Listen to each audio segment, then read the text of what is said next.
Today is Tuesday, the 21st of September. Shout out to Earth, Wind, and Fire. Here's what's coming up on Roland Martin Unfiltered, streaming live on the Black Star Network. The U.S. Department of Homeland Security launches an investigation into how the U.S. Border Patrol is handling Haitian migrants in Texas, specifically the use of horses and whips. We'll be joined by a black immigration organization to discuss this. Also, Vice President Kamala Harris reacts to those shameful videos and photos. Also in Texas, a black principal accused of promoting critical race theory, a lie, may lose his job. Last night's school board meeting got heated and some folks were thrown out. We'll talk with the leader of the activist organization that was booted from the meeting. R. Kelly's defense team is doing their best to prove his innocence. They have started their portion of his trial, and believe it or not, there are some doctors opposed to a vaccine mandate.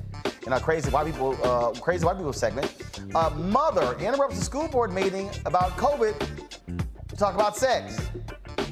Another crazy-ass white woman goes to school in blackface to embody Rosa Parks. No, boo. No. And one of the members of the group that paddled the bell, Sarah Dash, she has passed away. We'll discuss all of that and more. It's time to bring the funk on Roland Martin Unfiltered, streaming live on the Black Star Network. Let's go. He's got it. Whatever the biz, he's on it. Whatever it is, he's got the scoop, the fact, the find. And when it breaks, he's right on time and it's rolling. Best believe he's knowing. Putting it down from sports to news to politics. With entertainment just for kicks, he's rolling. It's on go, roll, y'all. It's Roland Martin, yeah. Rolling with Roland now. He's funk, he's fresh, he's real, the best, you know he's Roland Martin now.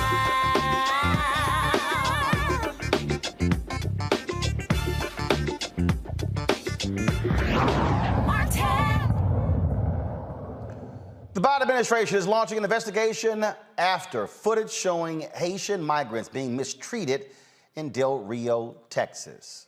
Earlier today, Vice President Kamala Harris expressed her disgust at seeing Haitians chased by Border Patrol officers on horses and beaten with whips.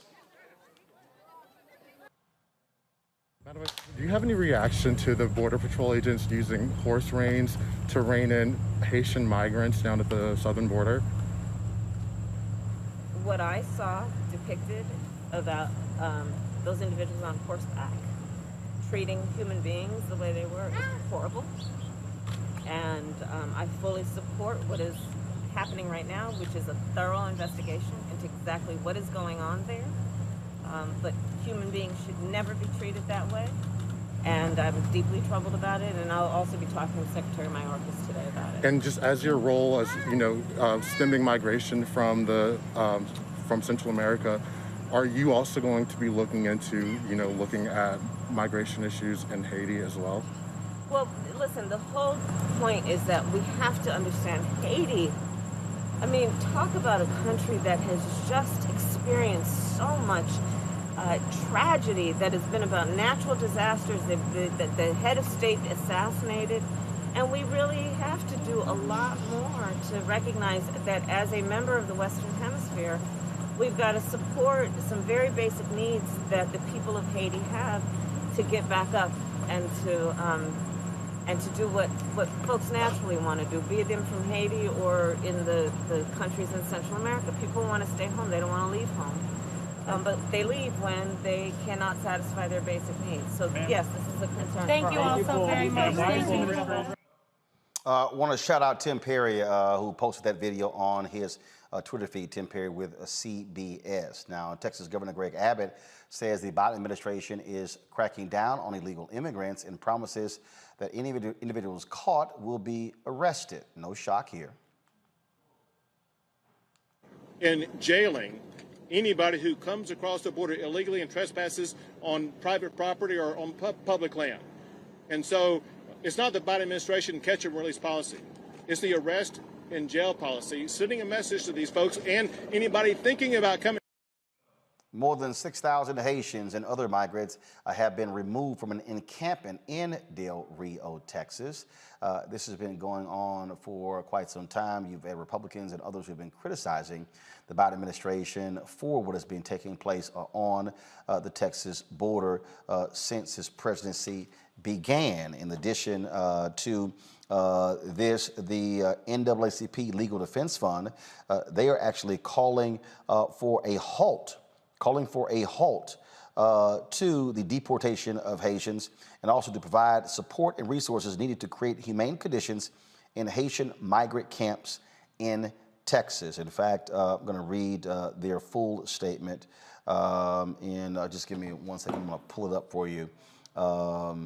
There's been lots of attention, obviously, paid to this story really since the video and the photos dropped showing the shameful conditions and showing the mistreatment. We read a particular statement yesterday from the Department of Homeland Security about their investigation. LDF says over the last few days, Haitian migrants near the southern border of Texas have faced heightened and shocking abuse from U.S. Border Patrol agents while attempting to seek asylum in the United States. Photos show agents on horses chasing and whipping Haitian migrants. In addition, the Biden administration has started deporting the migrants to Haiti, a country facing serious political and humanitarian crises. This government action occurring under the purview of Public Health Ordinance Title 42, which was first adopted during the COVID-19 pandemic by former President Trump, allows for the rapid expulsion of migrants without granting them an opportunity to apply for asylum. President Biden has continued to enforce the order despite pushback from civil rights groups and Haitian American community organizations. In response to the migrant crisis, NAACP Legal Defense and Education Fund President and Director Counsel Sherlyn Ifill issued this following statement: the ongoing treatment of Haitian migrants by agents of the United States government, as seen most dramatically this week in photos of brutality at the border and the mass deportations of desperate Haitians, must be addressed directly and quickly by this administration.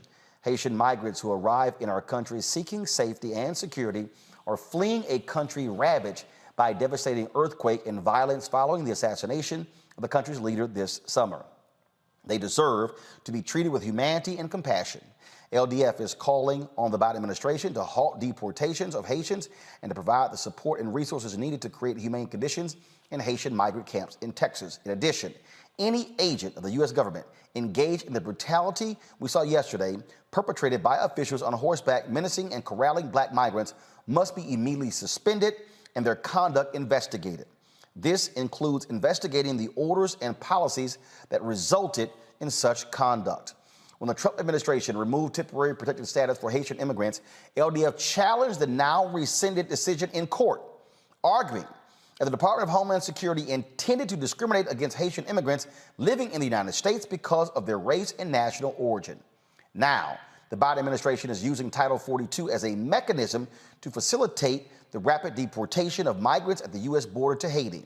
Let's be clear, Title 42 deportations are illegal and a violation of human rights. In 1985, LDF founder and Supreme Court Justice Thurgood Marshall condemned this country's unwillingness to welcome Haitian migrants in his groundbreaking dissent in Jean versus Nelson. He called for equal protection to apply to Haitian immigrants and highlighted the United States' frequent use of policy to discriminate against black immigrants. This repetition of an enduring historical wrong must end. We urge President Biden to cease all Title 42 expulsions, take the necessary steps to ensure safe passage for all asylum seekers, and bring this horrific violation of civil rights to an end. Now, we have been, of course, reaching out to the administration for the third consecutive day. I have asked the Biden administration to make someone available to come on this show to specifically talk about what is going on there. They have not made anyone available. We also have been reaching out to members of the Congressional Black Caucus to talk about this as well. I have been unable to lock one of them in to get them on this show to talk about this. Now, also, the Haitian government has made it clear that they want a meeting with the State Department. Yesterday, the Haitian ambassador to the United States requested that particular meeting with the State Department, wanting them to know exactly what is going to be done. And so there was a call that took place today with regards to that. This is the letter that was sent by the, just give me 1 second. I'm going to download this. Just give me a second. I want to be able to show you the actual letter from the Haitian ambassador. Let's see here. I think we have it right here. Okay, folks. This is the letter right here from the ambassador of Haiti to the Secretary of State. I have the honor to write you in order to draw your attention on the current situation regarding hundreds of Haitian migrants arriving at the U.S. border and stranded under a bridge in the Rio Grande Valley in Texas. While my government appreciates the efforts of the United States administration to extend the temporary protected status to Haitian citizens and suspending the F-1 visa rules for Haitian students currently studying in the United States, I wish to express my grave concerns regarding the living conditions as I want to ensure that our nationals are treated with dignity and in accordance with the rule of law. For decades, the government of Haiti has worked with DHS on immigration and border security issues and is eager to continue this long-standing cooperation. Therefore, on behalf of the Haitian government, I would request your assistance in ensuring that all Haitian nationals arriving at the border are afforded care and expedited legal process. I respectfully request a meeting with you in order to discuss this issue and other matters of mutual interest. I avail myself of this opportunity to renew to you, Mr. Secretary, the assurances of my highest consideration. Today, folks, there was a particular meeting with Secretary of State Blinken as well as the Haitian Prime Minister Ariel Henry. This is what the spokesperson, Ned Price, had to say today. Secretary of State Anthony J. Blinken spoke with the Haitian Prime Minister Ariel Henry about cooperating to repatriate Haitian migrants on the southern border of the United States. They noted that the United States and Haiti share a mutual concern for the safety of Haitian citizens and discussed the dangers of irregular migration, which puts individuals at great risk and often requires migrants and their families to incur crippling debt. Secretary Blinken shared his appreciation to the government of Haiti for assisting to repatriate Haitian citizens safely and expeditiously. The two also discussed a Haitian-led process to chart a path to free and fair elections. The secretary noted that it is crucial that Haiti's government Political parties, civil society, diaspora, and private sector lead this process and work together in the interest of the Haitian people. Secretary Blinken also noted that the Haitian people deserve a full investigation into the assassination of President Moïse and justice for this heinous crime. We have continued again to cover this and to sort of go deeper into this. And as I said on yesterday's show, what we have to understand is that what you're seeing on the southern border is very simple, and that is what we're seeing here is all about U.S. policy on how Haitians have been treated in this country for the last 40 plus years. This goes back to President Jimmy Carter, when you had Cubans coming to the United States, and then Haitians, as they tried to come here as well, then they were turned back. So America has always had a different policy for Haitians than they did have for Cuban Americans. Let's go to my panel. Teresa Lundy, principal founder, TML Communications. Dr. Mustafa Santiago Ali, former senior advisor for environmental justice at the EPA. Brianna Cartwright, political strategist. I'm glad to have all three of you here. Teresa, this is absolutely a human rights crisis and a PR crisis for the Biden administration. To have these images of Haitians being beaten by a border patrol on horses and with whips, this deserves swift action by the administration. How have you assessed what they have done thus far? Well, I think the first assessment is, and honestly, through the pictures and the videos that have been coming out today, it's not fundamentally sure that it is actually, very interesting, some visuals. But again, I'm not inside the White House, so I'm not sure. I think the position is, they're absolutely sure that these folks are being whipped. But I mean, if we are looking at, some of the images and video, it looks like they are trying to rally the horses versus the people, in my opinion. Mustafa. I mean, this is amazingly egregious behavior that's going on. President Biden, at the beginning of his administration, you remember, he talked about if any federal employee did any type of egregious behavior, that he would fire them right away. So I understand that there has to be an investigation and you got to go through a process. I know how all that works, but you got to send a very clear message. The individuals who are a part of this right now, they should not be allowed to continue in their jobs. They should be put on administrative leave to make sure that this type of behavior. And trust me, I've spent enough time on the border and I spent enough time in Haiti to understand some of these dynamics that are going on. I understand how difficult it is for many of these border agents, the stress that they're under, but you also can't treat people in these inhumane ways. It is so reminiscent of things that we've seen in the past in the history of the United States, of how they've used horses, how they've used individuals who are with law enforcement to gather up, to dehumanize people of color. The administration also has got to get their immigration policy together. They can make sure that they're better utilizing the temporary protective status that you can give, especially when there are these things that are happening in other countries, these devastating things, whether it's earthquakes or hurricanes or whatever it might be. If you've been to Haiti, you'd see how the infrastructure has crumbled, how people don't even have clean water to drink in many locations across the country, where people are literally walking in human waste and all these other dynamics that are going on. So, of course, people are going to try to get to a place where they feel that they might actually be able to have justice and where they might actually be able to live the life that a human is supposed to be able to experience. So they got to do better. The processing, they can get their processing right. This is not a huge amount of people. It is a lot of people underneath of a bridge.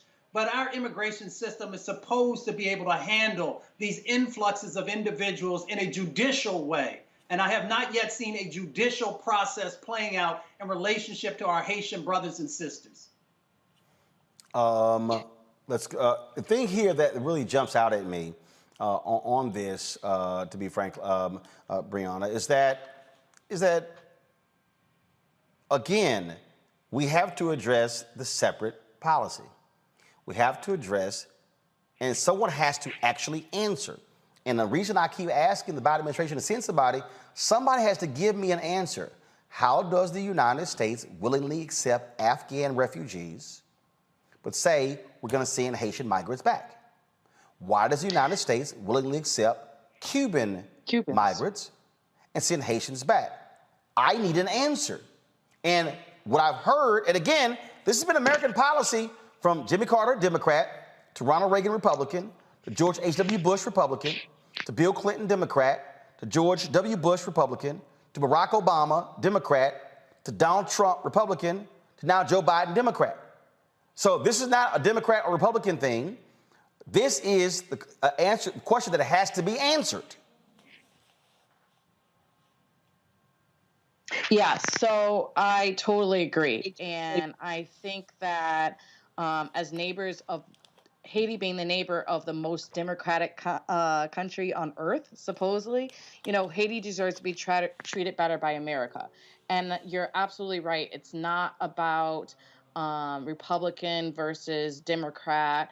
And frankly, this is, not a border issue either. It's a humanitarian crisis. And I do think that it's important now for Black people to stand in solidarity with Haitians to demand better treatment and fair due process. As you stated, Cubans get the pass and we don't. And there's a lot of race to play into it. And all of this will continue to happen as Black people globally, if Black people in America do not step up to advocate for people, for Black people globally. We have nothing to lose except for our chains in the first place. 2 months ago in Haiti, the president was assassinated, and it's been replaced by a de facto form of government, but no one has been brought to justice. And supposedly there's been Americans that played a part in it, and we go on as if nothing's happened. This past Wednesday, Biden administration deported 86 Haitians back to Haiti. And of course, that one was by the plane. But it's just awful because there's people who've never got their fair justice, the due process, right? The court that Mustafa was saying, there's no process. They're not offering them legal protections. They're not offering an opportunity to file for asylum. And they're just sending a plane full of families back to Haiti under Title 42. But this is unfair because, as you've stated, it's not being done to other countries, and that there should be something put in place for a fair due process for them to receive shelter. The devastating, not just the president, but the devastating earthquake, resulted in 2,000 Haitians dying and homes destroying and displacing many. And we're neighbors. And so it's just uncalled for, and we do need to stand together, and we need to demand for answers, and we do need protections, and this needs to play out in court. This is not right. Well, but also what I'm trying to understand, and again, the Biden administration has to answer this question, and this is a problem. 5 days ago, a Black federal judge here in D.C., Judge Emmett Sullivan, go to my computer, please. This is what he did. A federal judge on Thursday blocked the Biden administration from continuing to use a Trump-era public health order to expel migrant families arriving at the U.S. southern border. In a 58-page ruling, the U.S. District Judge Emmett Sullivan found that the Title 42 policy does not authorize the expulsion of migrants and, in turn, does not allow for those removed to be denied the opportunity to seek asylum in the U.S. The judge's order will go into effect in 14 days. So here's the thing, Teresa. I need to understand why, where are members of Congress? Where are U.S. senators saying to President Joe Biden, sure, this federal judge's order goes into effect in 14 days. So why aren't you doing the right thing by stopping it now? They literally are expelling Haitian migrants under Title 42, even though a Black federal judge ruled 5 days ago that they cannot do this. And it seems like it's a really weird oversight that is happening, or just not attention being paid not much attention is being paid to it. It seems like, morning talk shows and some of the national conversations are happening still around COVID and getting back to school and getting back to business. But when it talks about the immigration policy and what's happening to our Haitian brothers and sisters, the conversation seems to not be at the forefront of the conversation. Or the communications director for the White House, the press secretary, is saying, as much information as they're given is very generic. And so the American people are left to, look at some of these rulings and look at some of the attention that judges are giving. But again, there is no real solutions that seems like it's happening here. So when we ask the members of Congress and the members of Senate, what are they going to do for our Haitian brothers and sisters, and they are silent, these are the type of actions that we need to look forward to when they're asking us for their vote, but also when they are asking for support for some various plans that are on the table right now. The thing here now, first of all, Judge Sullivan's order only applies to families, so they can still send back individuals who are single. It does not apply to unaccompanied children. But still. We can't say what's humane. We can't say what's how other folks are treating individuals when this is what we are doing, Mustafa. This is what the United States is doing. And the other thing is this here, okay, to say, well, we're gonna have an investigation into these allegations. These are not allegations of being on a horse with whips. There's video. There are photos. Those individuals, they know who they are. Why isn't DHS come out and say, like we've seen in some police jurisdictions, X number of individuals who were captured on video and photos using whips against Haitian migrants have been suspended and removed from the front lines and placed on desk duty? I don't understand why it's that hard. It's not hard. It can happen literally with a phone call and a document that's signed. It's really that simple. I worked in the federal government long enough to know that when you want to do something, when something's a priority, there's a phone call that comes from the top and it gets done. And it gets done right away.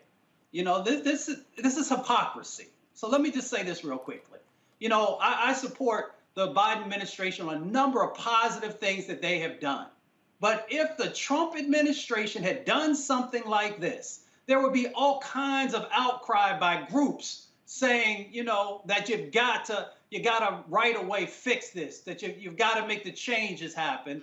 And enough folks haven't had the outcry. The administration, as I often say, my grandmother says, when you know better, do better. This administration knows that it has to do better, because if they continue to allow this type of behavior to go on, it's very reminiscent of when we had Latinx kids and families being placed in cages. So when you do these types of behaviors, it's hard sometimes to see the difference between an administration which all of us said needed to go and an administration that all of us did everything in our ability to make sure that they were put into office. So they need to really quickly fix this situation. Then they need to start to lean in on the immigration policy and make sure they're getting that right, because this type of behavior is going to continue over and over again because it's baked into the system.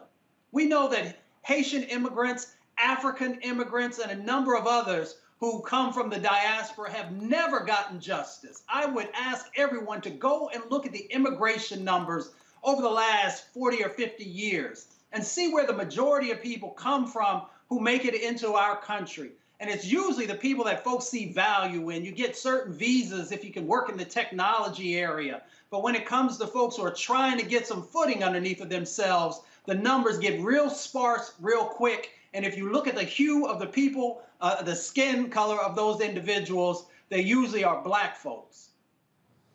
Brianna, and it's interesting because when you look at the reaction. First of all, I've been tripping out all these yahoos who want to hop on my social media and say, even like last night, Roland, why'd you talk about the Haitian deal? I'm like, you do know we discussed it for a whole hour on the show. Where in the hell were you? But the thing here, and I got, especially all these B1, ADOS, FBA people who were always dogging immigrants before, but now all of a sudden they care about Haitian immigrants. Yeah, I'm calling y'all out too. But the thing here is this here. Okay, so here's the question even for a lot of black people that we got to deal with. It's a lot of black folks I've heard who are like, yo, we shouldn't have these folks in the country. Okay, are you against Mexican immigrants? Or are you against Haitian immigrants? See, this has been a contentious issue that doesn't get a lot of conversation, a lot of discussion about what happens in the black community. I know a lot of black folks who love sitting here, and I've seen their tweets, and I've seen their posts in our chat rooms on YouTube and Facebook. Got a lot of critical things to say about immigration, but are they saying anything about, and we've been talking about, these black immigrants?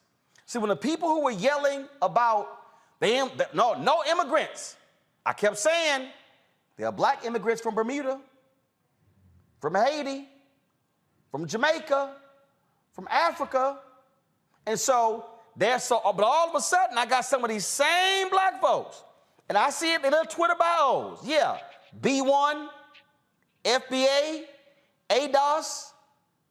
Y'all was sitting here dogging, all rolling. You ain't really ADOS because your paternal ancestors migrated from Haiti.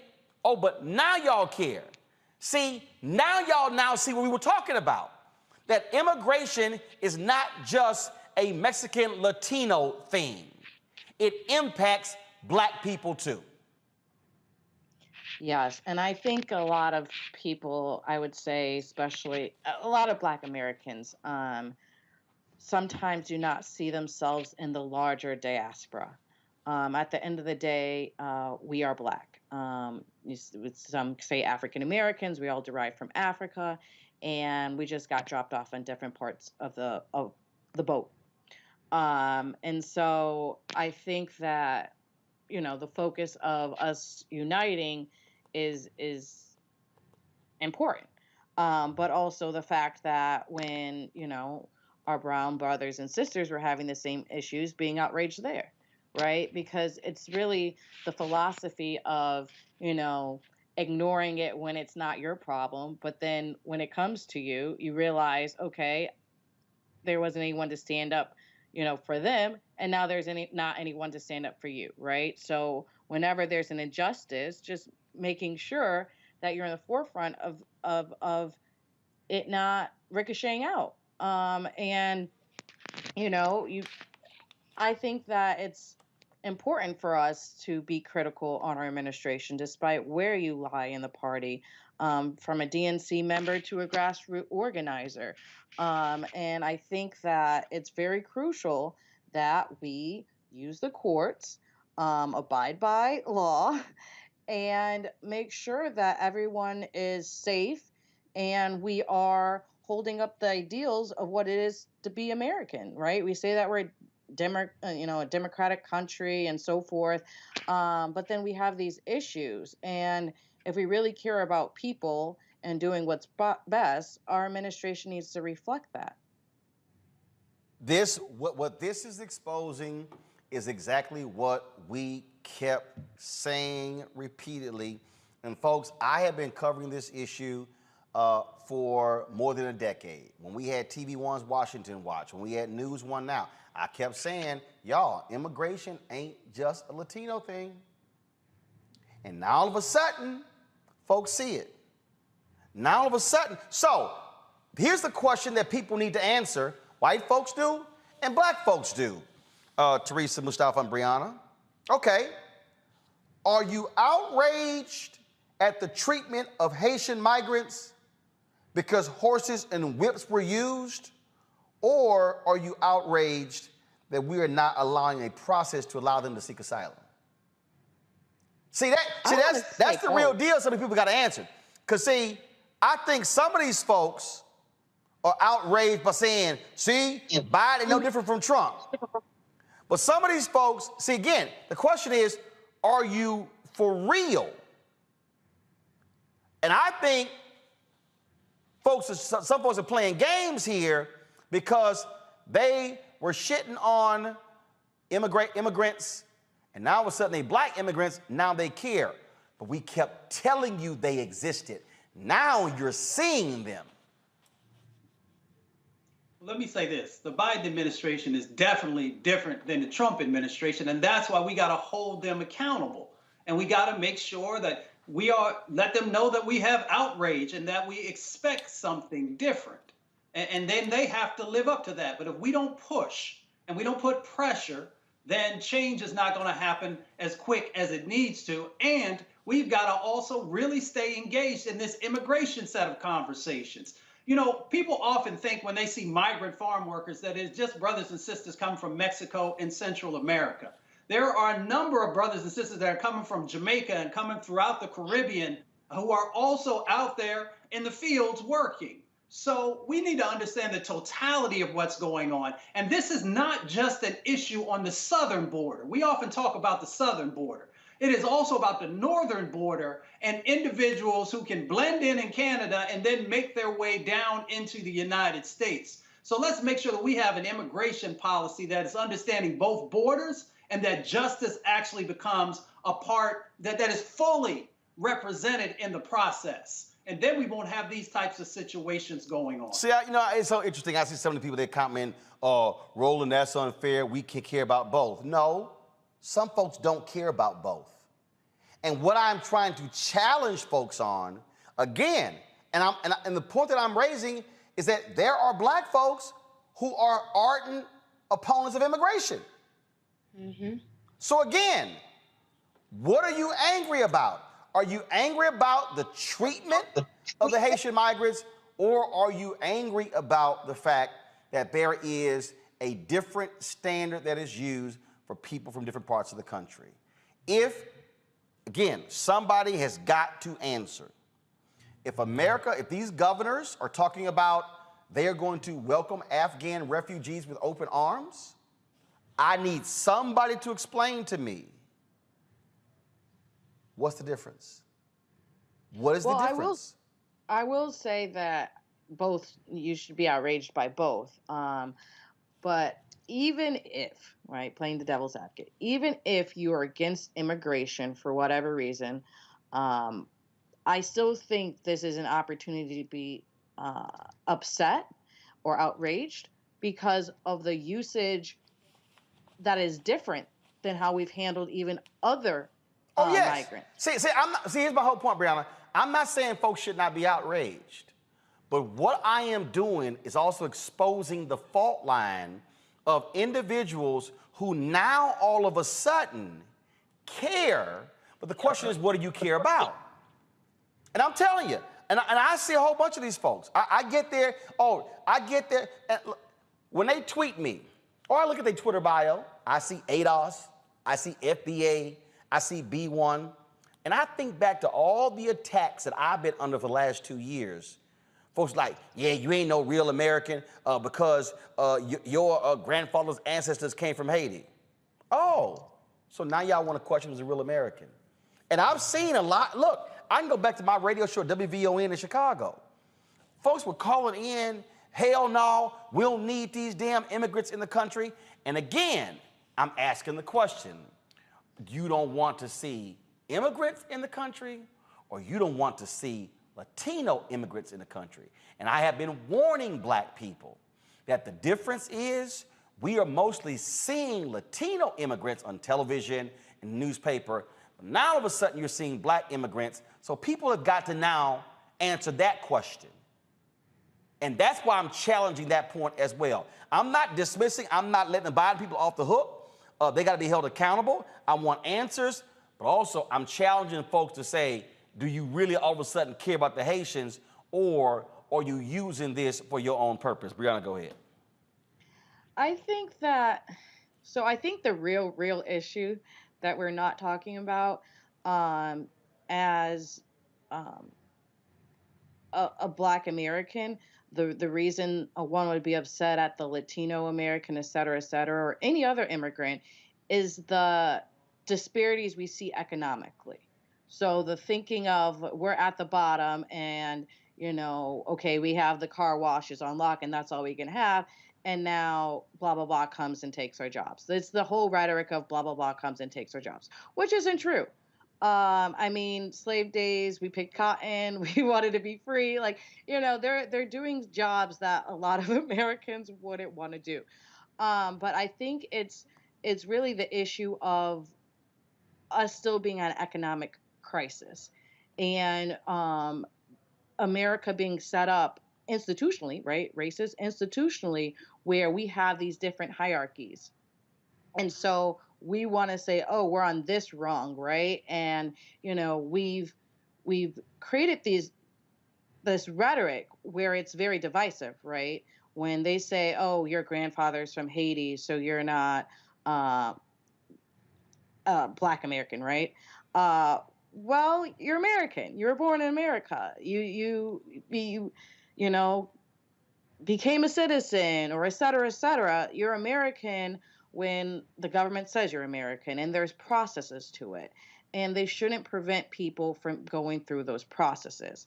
But I do think that it depends on where in the country you fall, right? In Florida, I think many people are aware of Black immigrants from Jamaica, from Bahamas. There's that different dynamics versus in Texas, where you see the Latin American migrants. And then, as Mustafa said, if you come from Michigan, you realize that there's poor border control when it comes from Canada, right? Mm-hmm. So why do you have issues coming to the waterways from Florida to some of these places, but you don't see the same in Detroit going to Canada?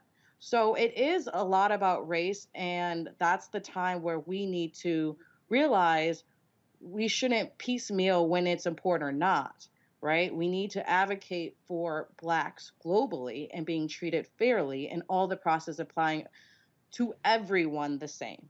Well, it is certainly a huge, huge issue that we have been looking at, we'll continue to look at, and I'm gonna tell y'all right now, Biden administration, I'm gonna email y'all every single day.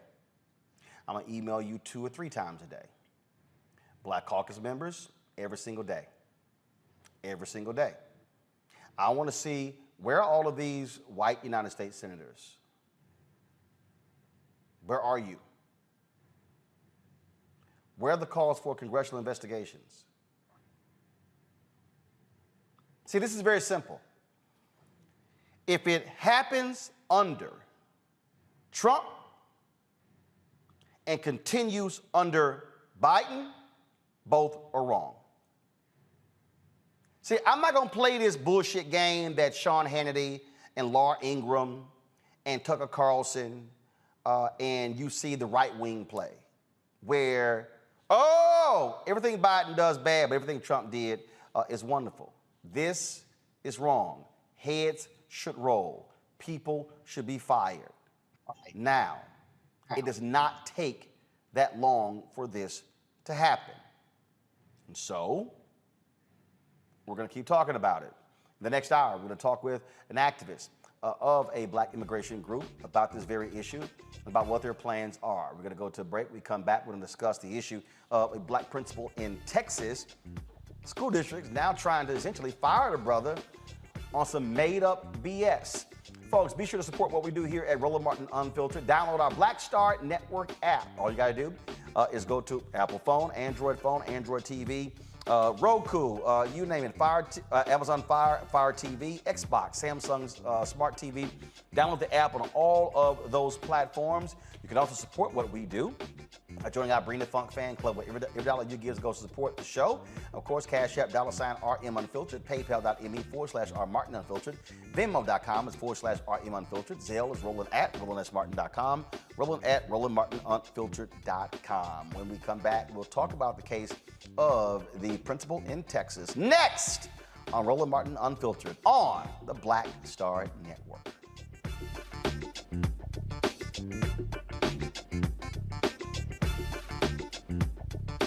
I believe that people our age have lost the ability to focus the discipline on the art of organizing. The challenges, there's so many of them and they're complex. and we need to be moving to address them. But I'm able to say, watch out, Tiffany. I know this road. That is so freaking dope.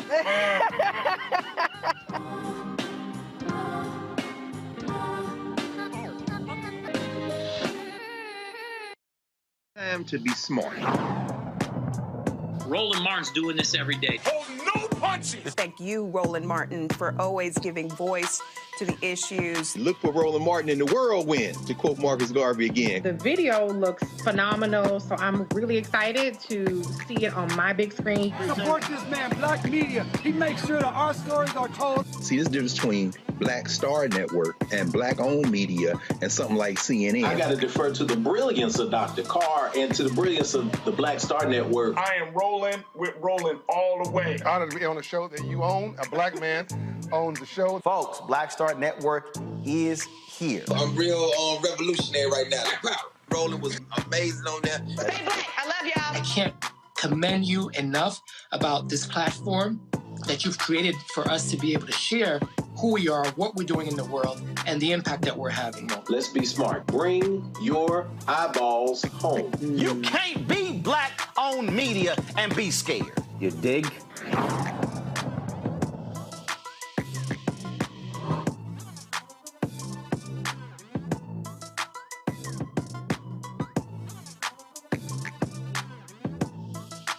Floyd's death hopefully put another nail in the coffin of racism. You talk about awakening America. It led to a historic summer of protest. I hope our younger generation don't ever forget that nonviolence is soul force. Priceless.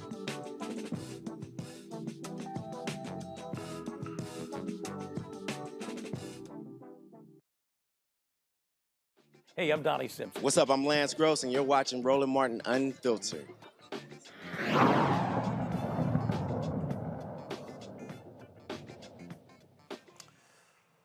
A North Texas school board meeting got heated as the board decided on the fate of a black high school principal. The Grapevine-Colleyville Independent School District School Board naturally voted to propose the non-renewal of the contract for Dr. James Whitfield.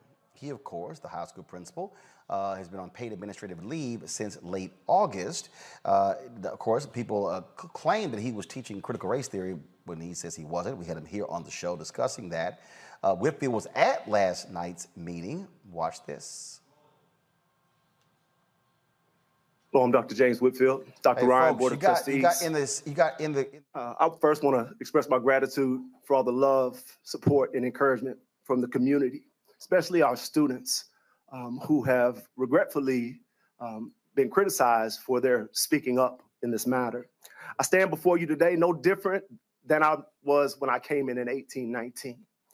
I'm an advocate for all kids. I believe every student, regardless of race, religion, sexual orientation, whatever bucket you want to put them in, I believe they all have they should have access to excellent, equitable education. Yes, I said those words. Unfortunately, my unapologetic stance for those things has brought us here tonight, which is disheartening. The attacks from people outside is one thing, but the outright silence and direct actions taken towards me by GCISD leadership team, sorry, trying to get this in, are what's absolutely heartbreaking. I can assure you, I have not changed. I'm still the same man today as when you hired me in 1819. You promoted me twice in 3 years. So I asked you, what has changed since July 26th? Thank you, Dr. Whitfield. Dr. Ryan. Excuse me, please, sir. Thank you, Dr. Whitfield. We need. Hey, Our next speaker. Wait. We're doing really good, and now we're not. Please stay quiet when we are changing speakers, please, so we can continue to run the open forum. Appreciate it. Thank you, Dr. Coley. Whitfield. Our next speaker is Carrie Whitfield. Please come to the podium, state your name, and if you're a resident of GCISD. Hi, my name is Carrie Whitfield, Dr. Ryan and members of the board. I stand before you this evening, the wife of James Whitfield and the mother of a GCISD third grade student. My husband is an amazing man. He is kind to all. He's an amazing father and husband. He's a phenomenal educator. He loves the community he serves. Each member of his staff, every one of his students would run through a brick wall for him. And as you've seen for the last several weeks, they will also do it for him. He loves them and he loves them right back. I am heartbroken at the actions taken by individuals who clearly do not know my husband and clearly do not have a true connection with Colleyville Heritage High School. But what has been more devastating is to watch individuals in leadership positions in this room who know my husband's heart, yet side with these very people. You know better, and my hope is that you'll do better. Thank you. Thank you, Ms. Whitfield. Our 21st speaker. Now, that was Principal Whitfield and his wife. Now, the district said the decision has nothing to do with allegations he was teaching critical race theory or his wife's social media photos that officials found questionable. Now, last night, dozens of students and activists showed up to support Whitfield, and some were kicked out of the meeting. Guys out. So you can go down and pull all these people out. But you can pull ours out. I know. They pulled out the black man, but they're going to let all these other people that got all these other screen print shirts stay in there. Kristen. Discrimination. This is First Amendment rights, and this is a corporation. The message that we are trying to get across is inclusion. This is not anything about separation, nothing about segregation. This district is showing itself today. And they showed us as we walked up here. They don't like us, but we're here to stay, baby. Where's Kristen? I don't know. Okay, because you have to get your directive from her, correct? She is. She ran away. She ran away, and I don't understand why. If they can't tell us why we can't wear these shirts without telling us that it is because it is a black organization. Just relax just a second. Don't tell me to relax. Okay. First off, I'm Alex Smith. I'm the director of the security and the school security here in the emergency management. Okay. So the decorum rules that were set forth. Okay. Have you received those? No, I received them. It's an unofficial document, but okay. Okay, so you have received the decorum rules. The unofficial document, yes. This is the decorum rules. The unofficial document. That does not specify what A you date. consider signage. It does not. It does not specify anything about You signage. cannot disrupt the meeting that's going on right in there right now. But we can't go in. I don't believe we're in. We're not. We didn't disrupt it. Print shirts. This is not signage. This is a company logo. The disruption. This is a company logo. What attorney? Kristen? We don't know because he ain't talked to no attorney. So then tell us the distinction between signage. If you can tell us, because it doesn't say it on there. Definition of It says signage. apparel as signage. Is what it So what is that definition? Okay, so your name tag, that's signage, right? Right, you can't go in there. I'm not going to argue that difference. You can't go in there. You're not sure. So then pull every picture out. Pull everything out. Anything that has writing on it, clear signage. Don't get it. Discussions. Makes no sense. Unfair. It was very quiet before we were forced to be moved out of the building. Ain't nobody. There were no we hadn't issues. caused no problems. We hadn't said nothing to nobody. We hadn't made any noise. We weren't even going to go in there. We were going to let our director of security go in there and stay in there. That's what we wanted. That's what we wanted. We didn't all want to go in.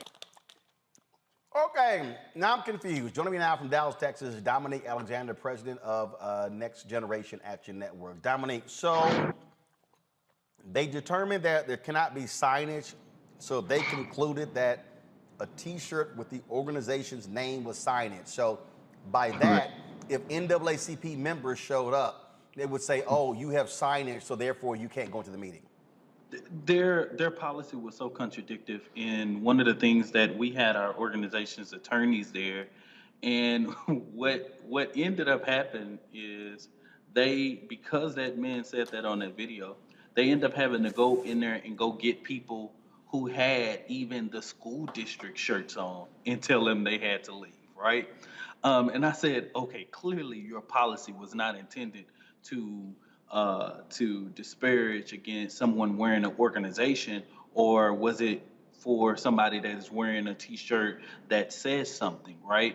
And yet they referenced the last meeting where some right-wing supporters wore a T-shirt. Well, these right-wing supporters was wearing shirts talking about CRT. That has nothing to do with a organizational logo, in which caused so much confusion. But clearly, the policy was left to their own interpretation.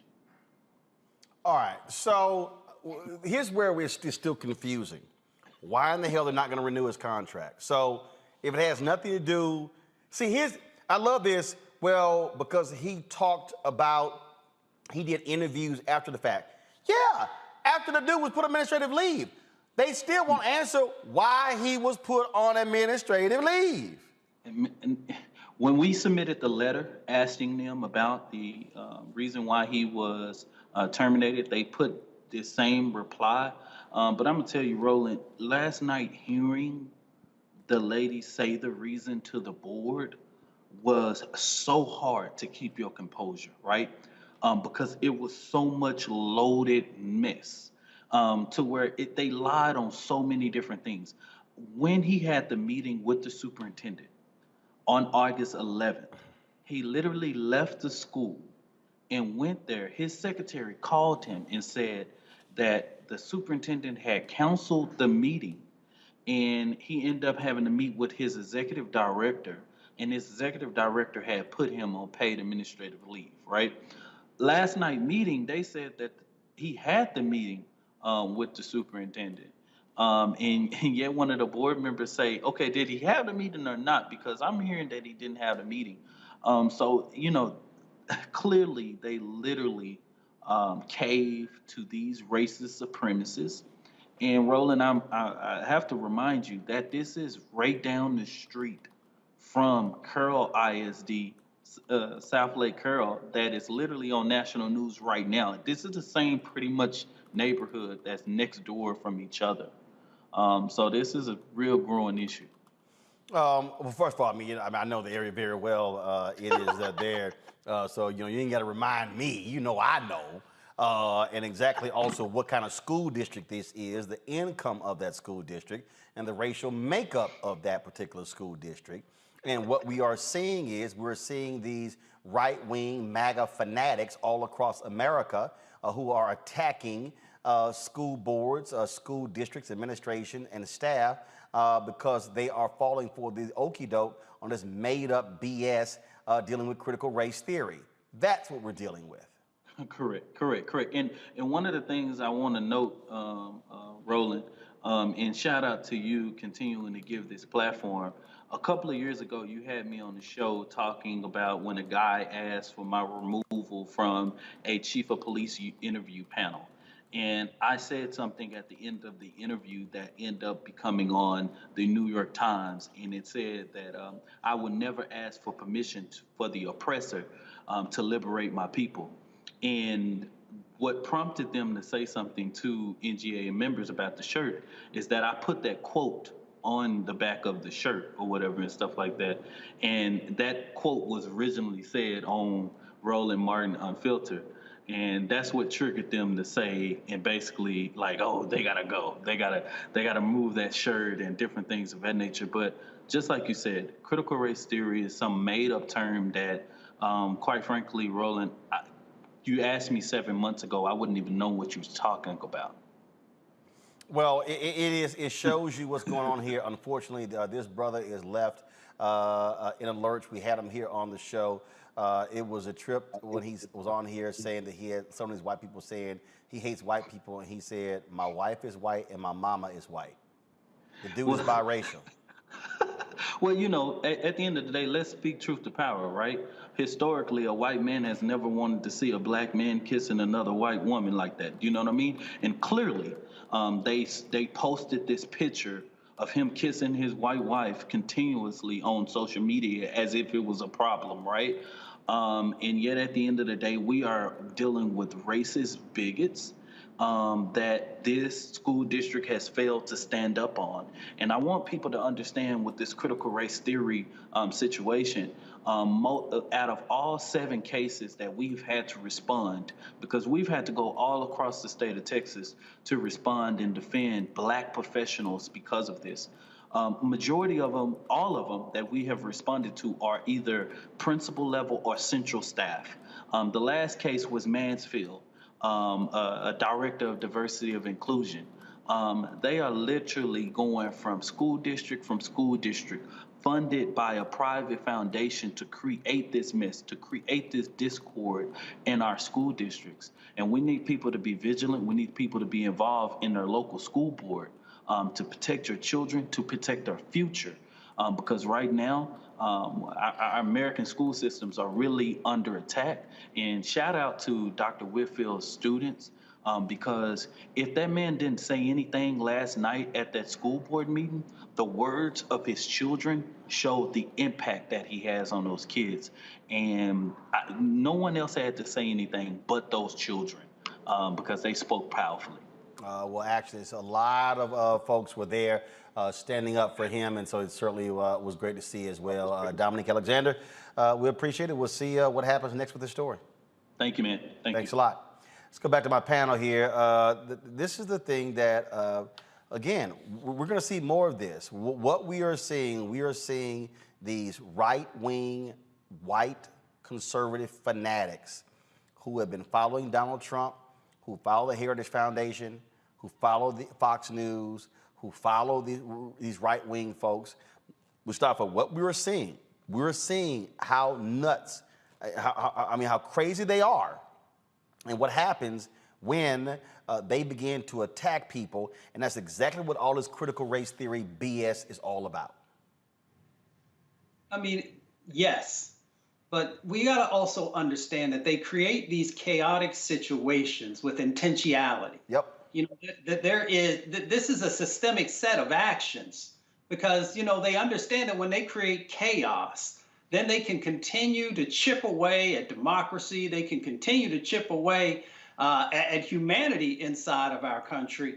And then they utilize that. It's fuel for some folks to begin to coalesce around this type of foolishness. So we should understand that these are not just random acts.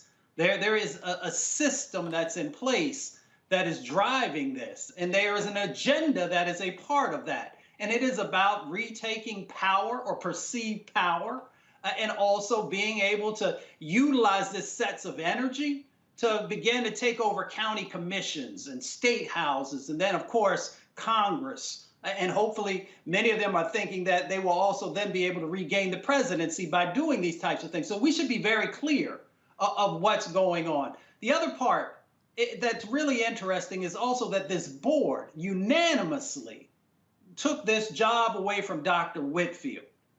Think about that for a second, that no one had the courage to actually stand up and to speak out against these injustices that were happening to this man. I hope that Dr. Whitfield utilizes the full legal set of steps to be able to get some form of justice.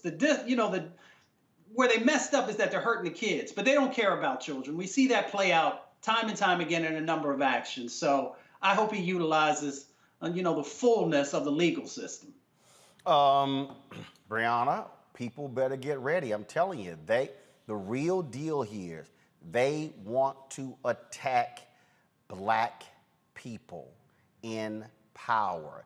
They want to attack anything that says diversity, that says inclusion. That's all this is. And people better get ready. This is going to be the norm. Yeah, so it's interesting to hear Mustafa and some others say that, I know the previous said that they would have heard of it if it weren't for these right wings people. I went to undergrad at Occidental College, which was the original home of Barack Obama, who became president in 2008. And since 2008, we actually had a major at Oxy called Critical Theory and Social Justice. So there was a lot of people who graduated in my class from this major. I remember thinking, why go into that major? What is that? Et cetera, et cetera. But it really engaged in rigorous interdisciplinary analysis of the complex issues and the globalization and social injustice, just like we were just talking about Haiti and how this plays overall. And so it allows, to analyze cultural theories. So it's interesting to now see it played out nationally, because I've been exposed since 2008 and no one said anything, right? We were learning and trying to better ourselves, and it became a thing when Trump decided that he was going to stop allowing basically for social progress in trying to better our nation. But I do think the critical discourse is important. I do not believe that that's what was going on with the administrative leave of this principal. I mean, of this teacher.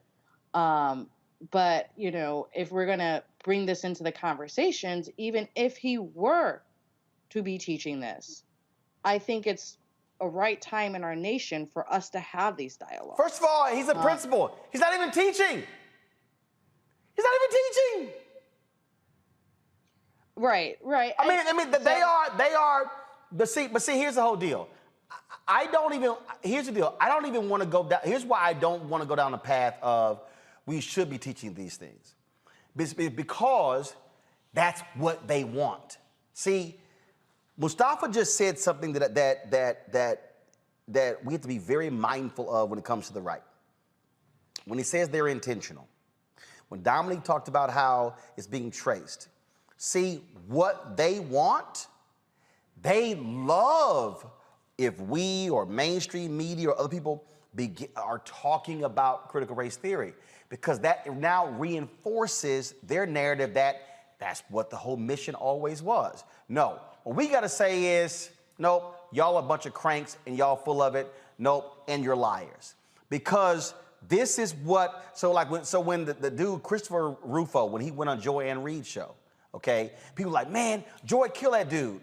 He was happy because he got the conversation into the story flow, into the program, and that is exactly what they always wanted. This is a well-funded, well-researched attack, and we just have to understand the game being played and not fall for the trap, Brianna. That's what we got to be very careful about. Well, so I hear you, and I understand that we need to be deliberate and stick to the point. However, I would want to ask you back what you believe is the root cause of this administrative leave. I feel that because, you know, as you stated, the social media and so forth, that there might be race that plays a part in it. And within that, even if, I know you said let's not go down teaching it or not, but even if, you know, that's the case, the heart of the program, or the heart of critical race theory, is to actually question the inequality in systems of power, is what we are seeing play out right now, right? The fact that, you know, they don't like what this black man is saying or doing, and he's around children or students, and without giving proper, you know, explanations why it's a violation or putting them on admin leave, they just do it because they have the power to do it. And so I think within itself, we do have to point out that there is a huge chance that race plays a part in why this happened. Oh, first of all, there's no other explanation here. I mean, when the fact that the district, Teresa, can't actually say what it is, we've asked Whitfield, he said they actually can't articulate it to him. He was asked to take the photos down of him and his wife. Why are they asking? Why are they asking to take the photos down of him and his wife on their Facebook page? They weren't nude photos. Oh, because the actual photo, because it's probably some white folks, oh, that's a sexual photo. What we're seeing here, and what we're, again, it's understanding all the different nuances. It's the basis of the book I'm writing called White Fear. They do not want to see any advancement of black people who are not like an Alan West or Candace Owens or Larry Elder. So what these folks are doing are attacking this brother, and then the district, they're so gutless, they don't want to be honest as to why. That's what's going on. And so you got these white students who are like, we love our principal. But then you got these other white parents who are yelling, kicking, and screaming, he gotta go, gotta go. I'm sorry. They can't actually say why. Teresa. Yeah, there's always been a divide between student learning and adult learning. I think students, and I'm a millennial myself, I've always had a hard time, even trying to articulate some of the nuanced curriculum to our parents. And so when you have the students saying, I don't understand, students are looking for facts, they're looking for answers, they're looking to be educated in order to give the parents or school officials feedback. And I think when it comes to Dr. Winfield and his situation, it is blatant racism, it's blatant discrimination. Anytime you have a principal that is allowing students to have a free space and a free thinking mind in a district that has not caught up with the times, these are the type of situations that are going to happen. Unfortunately, it's taken another toll on the school district as a whole, and the education portal, I feel like, has also disseminated in the message. The message has been lost. And so I think it is up to the education that has been given to these students by the teachers, but also authorized by the principal to figure out how to bring everybody back. But at the end of the day, the principal, what he's going through is, it seems like something internal is happening. But I do believe, Roland, as regards to your book, this is a phenomenal case study, as in white fear, what can happen, but also what solutions can happen if I think the right support system and the right advocacy and the right light is shown on these type of discriminatory practices. This is the photo that pissed them off. This photo right here. This is the photo. He said they came to him and said, "Hey, can you take that down?" Why? I mean, it's a personal page. I mean, first of all, she's not even in a bikini. He's not sitting here in swimming trunks. They're not showing skin work. But understand, understand what's going on here. And I'm telling you, I just need everybody to understand. You got to understand the game that is being played here and what they want. See, they want us talking about these discussions on their terms. And what I'm saying is, you can't talk about anything on their terms. We got to say, nah, we're going to call it exactly what it is.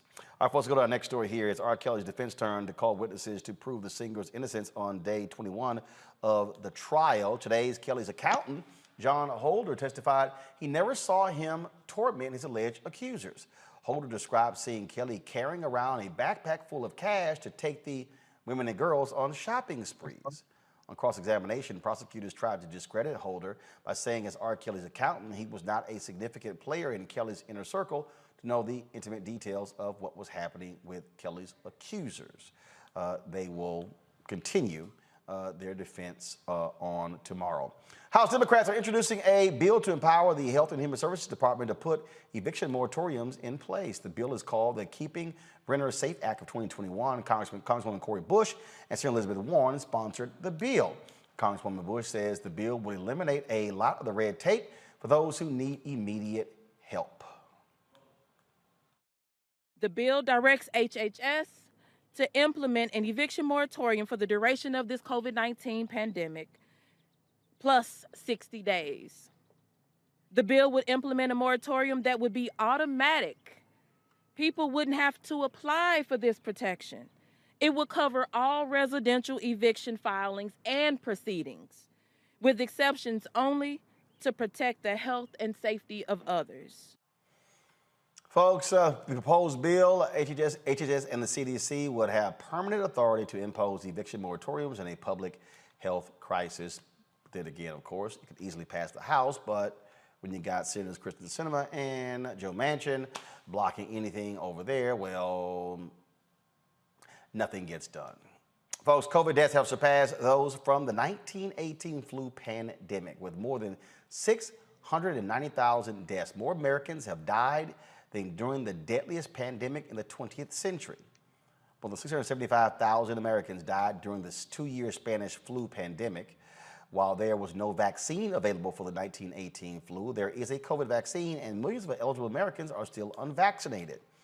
55% of the United States population is fully vaccinated, and of course, you have, I think we're up to 70+% of folks who have one shot this continues to be this contentious issue, and then you have people like Florida Governor Ron DeSantis who want to make this thing worse. Check this out. DeSantis chooses as the Surgeon General for the state of Florida a black doctor named Dr. Joseph Ladapo, and guess what?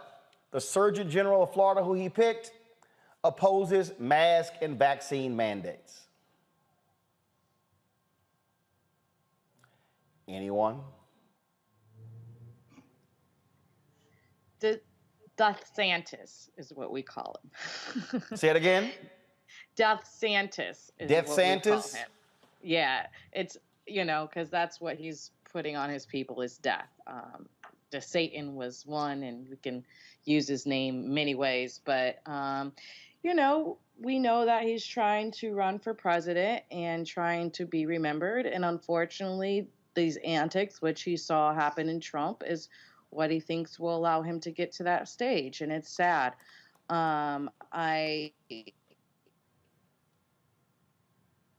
the fact that they used, just like they used Ben Carson, we saw what happened with him in COVID-19. But they try to use pawns to put in place things that we know aren't scientifically correct, which puts us at harms even more. It's just atrocious. And he's playing a game, and we know it. There is other people who have, for example, the mayor of Detroit, Mike Duggan. He was the CEO of a hospital and has a lot of health background, and he hasn't required or do mandatory masks. And I know other mayors who haven't, even on the Democratic side. And, there's, for me, I'm okay with not mandating masks. I do think that it's important for us to encourage, allow for it to happen, to push and explain and educate on. I'm sorry, I didn't mean to say masks. I meant to say vaccinations. But to encourage people to get vaccinations, allow the access and fully educate people. So I do believe we should, and I believe everyone should get vaccinated who can. But if they don't, I don't think it's for the government to bear the consequences and responsibility. The responsibility and the fault is on the person who decided, I'm not going to get vaccinated. But how do you then? Okay, so if that's the case, then how does that jive with other government mandates? So, for instance, if you want your child to go to school, you got to take vaccines. If your state wants federal highway funds, the Reagan administration forced them to change the law to say raising the drinking age from 18 to 21. Louisiana was the last state to hold out, but they could not afford to hold out because of those federal highway funds. So the reality is there are mandates. In fact, we have mandatory minimums for jail there in Florida. So there are a number of government mandates. If you're talking about a public health crisis, why shouldn't the government make a vaccine or a mask mandate? I'm not saying that the government should or shouldn't. Actually, what I'm saying is I know that I'm vaccinated. And so I know that I care that I don't die. Right, but that's you. But again, what should government do? Because the bottom line is this here. The same people who are choosing to say, I ain't getting vaccinated, their ass is getting sick, they going to the hospital. And the problem is they're filling up the hospitals, and there are people who need who have other illnesses who can't get in because these dumbasses are filling the hospital up.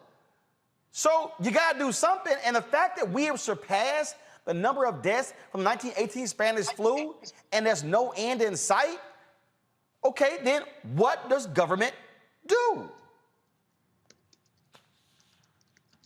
Yeah, it's a hard question. No, actually it's not. I don't think it's hard. I think when you reach a certain point, government has to say, we are stepping in. Because you know what? Y'all can't sit here and pay attention and do it your damn selves. I just think that's what government has to do. You know, and this whole, okay, I'm just gonna play for some of you what this dude said in Florida. Just so you understand the thinking of some of these people, just listen. I have to check my watch because I'm in a different time zone. Okay, so good afternoon.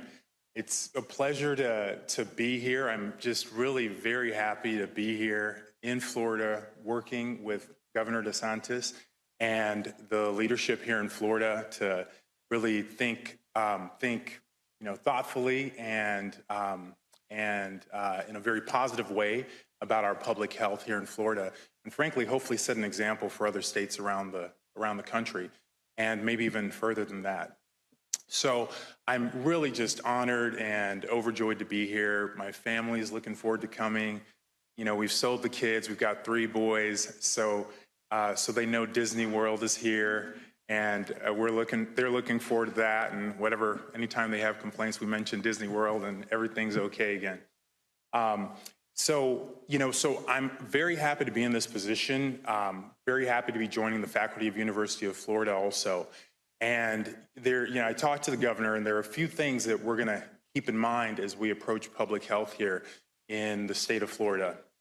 So the first is that Florida will completely reject fear as a way of making policies in public health. So we're done with fear. That's been something that's been unfortunately a centerpiece of health policy in the United States ever since the beginning of the pandemic, and it's over here. Expiration date, it's done. So we're compassionate. We get it. You know, there's scary things. We've seen a lot of fear from COVID over almost the past year and a half, and it's very understandable.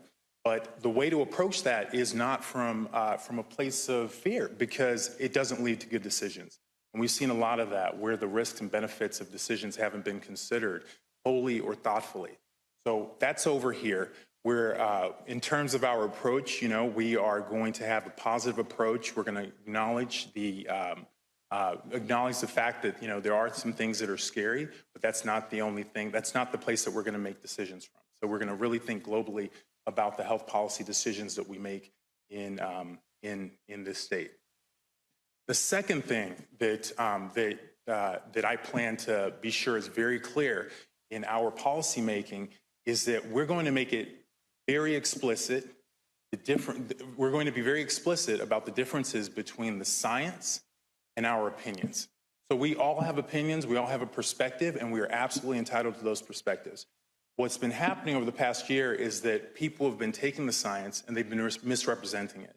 They've been using the science, and it's been unclear when the discussion about the science ends and discussion about how you feel about the science and what you want people to do with the science begins. And that will never be a problem here. That's never going to be something that Okay.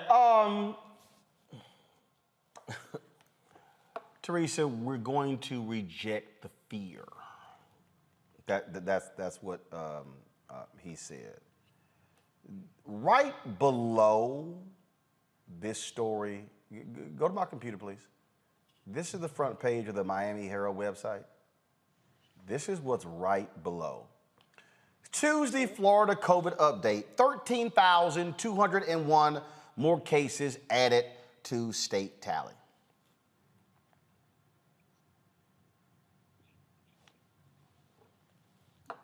I think you're absolutely right. I mean, the Spanish flu originated here in the city of Brotherly Love, and the case numbers have not amounted up to the current COVID-19 virus and also its Delta variant. And I'm sure back then didn't have the skills and capabilities that we did now. But what the difference, I believe, that still stands today is that I think people trusted the government a little bit more, and thus they allowed the thought leaders to make the necessary recommendations and allow the pandemic to cease in a time frame. But as we start to look at the ideals of today, and some of the decision makers and those who feel like they are just beyond public policy and law, and want this freedom of speech. But again, we're all interpreting and educating the law about the law and the Constitution very differently. But again, when it affects lives and when it affects families and individuals, that's when the hardship actually kicks in. And when there's no plan in sight, I think every time I've looked at the news and nationally, it has always been about the pandemic, and it's always been about the rights of our freedom, right? So we went from the business community, we went from the education, we went from kids shouldn't be wearing masks, and that masks are invasion of privacy, versus all these distractions, I like to call them, versus the actual issue, which is coronavirus is killing people. Coronavirus has proven that if you do not have the vaccination, you are a transplant and that virus getting to someone else. If you are not protecting yourself, then you are at risk of killing someone else. So these are the facts, and it's so unfortunate that we have elected officials that is choosing to misinterpret the issue of freedom of speech and freedom of, I guess just our civil liberties for their own political play, because they feel like, when they get into the White House, this is the message the American people want, but not when their family members are dying right next to them day by day. Just interesting to me, Mustafa, by these folks who, we're not going to give in to fear. I don't know about y'all, but after death, ain't nothing to fear. That's it. That's it. There's nothing left for you. There's nothing left. So, I don't know about y'all. I fear dying. I do. I ain't trying to be intubated, have a tube down my throat. I'm not trying to sit here and have lungs damn near caving in on you, but we're not going to choose fear. We're going to have a much more positive outlook on public health. Get that bullshit out of here. Mustafa, go ahead. I'm glad you said it. It's hard for me to listen to that type of foolishness. I've lost so many family members to COVID, and friends and fraternity brothers, and it's so nonsensical. I haven't heard stuff like that since I heard Ben Carson try and talk about housing policy. If you are an MD, or if you're a PhD, but we'll talk about MDs real quick. The Hippocratic Oath, one of the main aspects of that is to do no harm. How can you say the difference between opinions and science when 675,000 plus people have lost their lives in this country, and you are contributing by the misinformation that you, as one of the top representatives for the state of Florida, even though Florida continues to have these explosions of cases that are going on. So, it's really tough. I mean, I saw the Trump administration continue to roll out individuals who were not qualified and who did not understand, the damage that we're doing. Maybe they did understand the damage they were doing. Here's the thing you got to watch. Go and watch that video again and look at DeSantis' face in the background.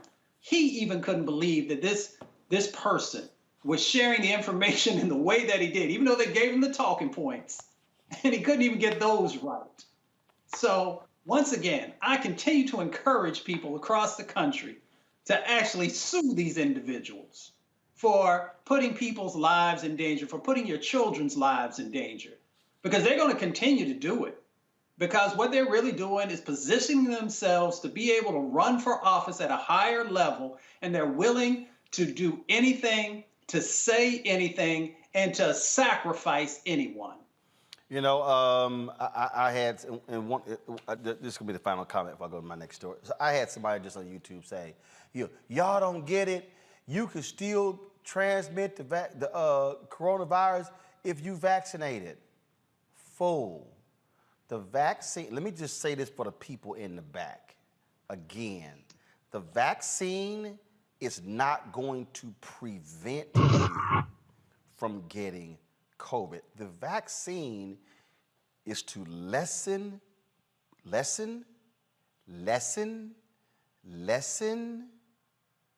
lessen, diminish, curtail, any other words I can come up with?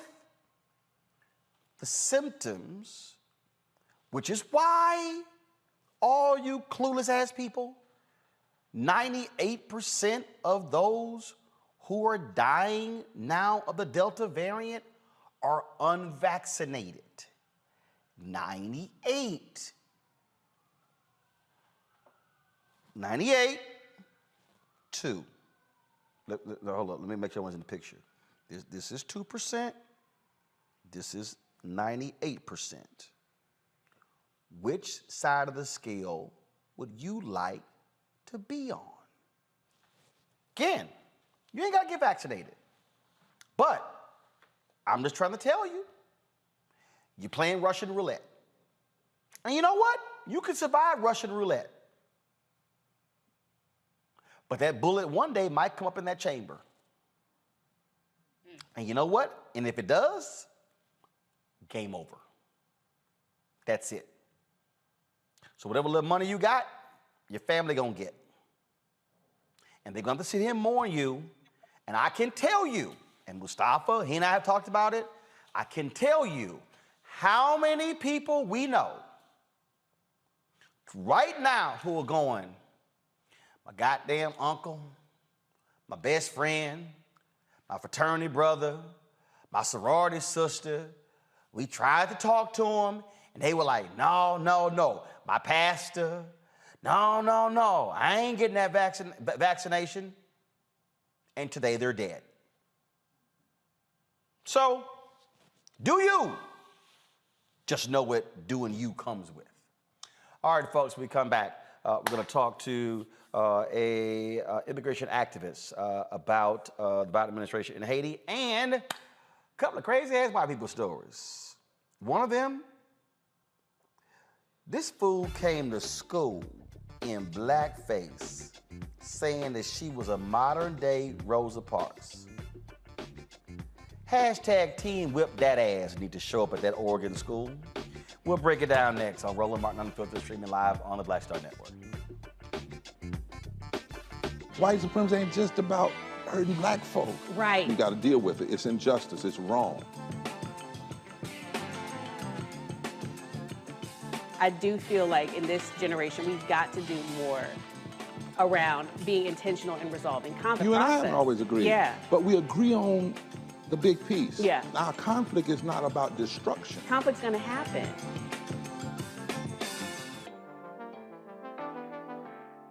It's time to be smart. When we control our institutions, we win. We win. This is the most important news show on television of any racial background. Y'all put $2, $3, $4, $5, $10, $15, $20, $30 on this and keep this going. What you've done, Roland, since this crisis came out in full bloom.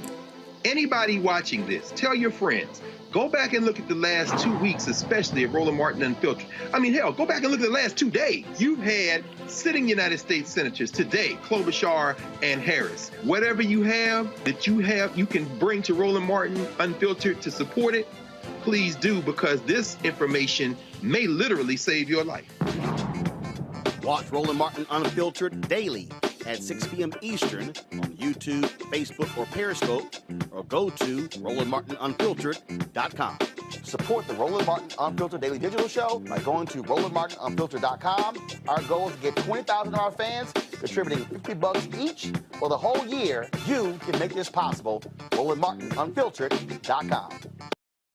Hi, I'm Gavin Houston. Hey, what's up, y'all? It's your boy Jacob Lattimore, and you're now watching Roland Martin right now.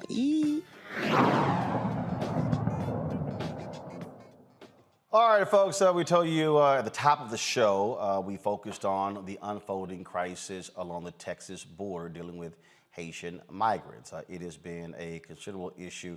Again, you've seen the video and the photos. Let's roll that, please. If you have not, it is an unfolding crisis where the United States is actually sending folks back, thousands back. And what was interesting here, you've got folks like conservative Dana Lash, who's calling people saying it's dumb because those are not whips, those are reins. Oh, Oh, really, Dana? That's the sword you're going to fall on. That what we're seeing are not whips, they're reins. So you're defending the swinging of horse reins operating as whips. Yeah, I gotcha. Joining us right now is Nana Jumpi, Executive Director for the Black Alliance for Just Immigration. Glad to have you here. And I was talking earlier, and I was calling some folks out.